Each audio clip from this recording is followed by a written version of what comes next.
Good afternoon, YouTube. Sean the Ghost Cobb coming to you from the side porch.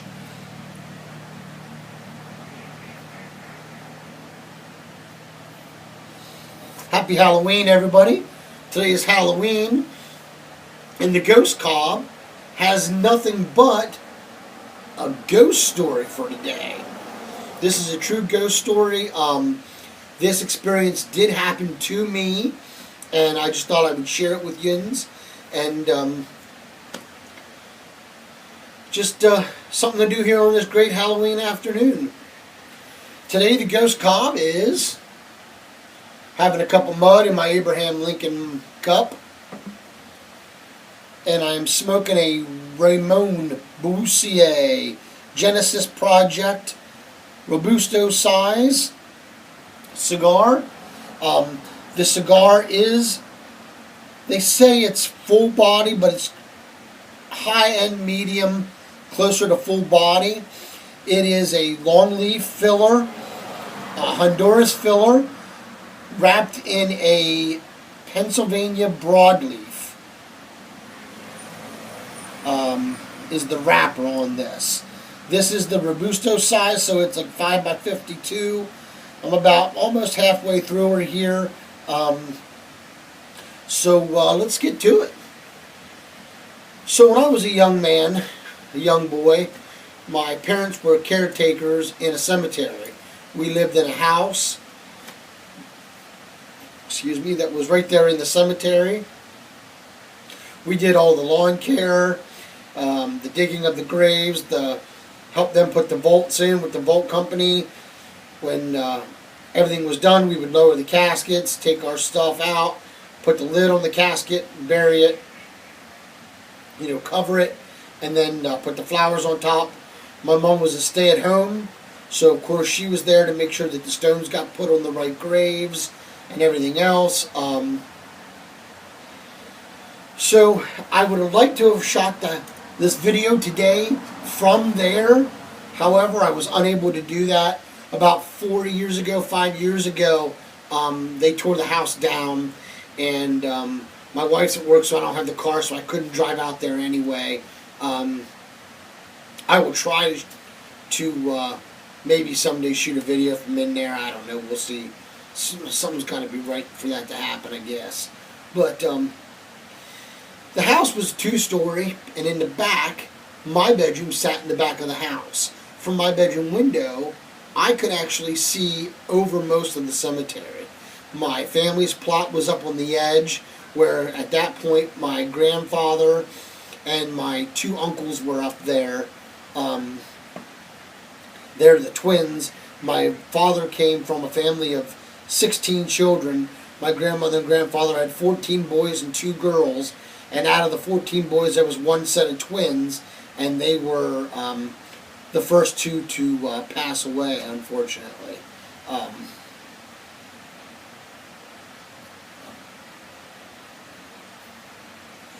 So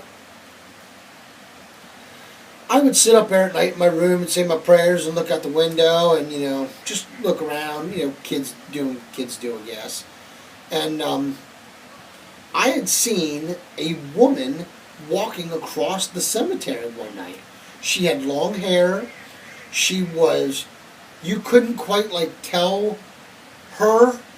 You could tell it was a woman, but you couldn't tell specific details. Hair color, did she have glasses on, did she have a round face? You couldn't tell those kind of details. But you could also still see the stones that were behind her through her.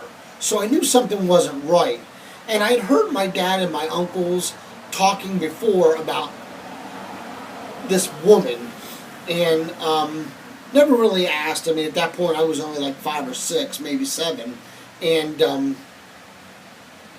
so I really didn't know. So when I saw this a couple of times, I finally asked my dad, and my dad was a very simple man, and he was very honest. I think that's where I certainly get my qualities. I'm a pretty simple guy myself, but I asked him about the lady, and he told me, came right out and told me, he was like, look, he said, here's what it is. He says, She was buried here many years ago. She passed away, but she's an angel and she looks over the cemetery. She won't hurt you. She just simply walks around. Wow, all the goosebumps just came through my body. It's like it was yesterday. Oh. And he just told me that she was just there to make sure everybody was safe and that everybody was okay. And she wasn't going to come into the house, and she was just making sure that everybody was all right. And I was okay with it. And I had seen her on several different occasions. And my dad sometimes would ask me, if I've seen her. And I would tell him, yeah, I've seen her. But it was just a very odd thing to see as a child. I mean, it was already odd enough to live in a cemetery because we never got house guests after dark. All my birthday parties had to be held somewhere else because nobody would come to the house. You certainly didn't have to worry about salespeople or Jehovah's Witnesses or anybody randomly just coming up to visit because nobody would visit us at night. Mostly only family would come during the day.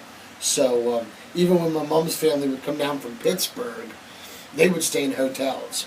They would never stay with us because it was just too spooky for them. So, but that is my little ghost story for the day. I apologize for it being so quick if I ran through it so fast. But this is my third try to shoot this video. My iPad kept clicking me off after a minute or two. It would just click off.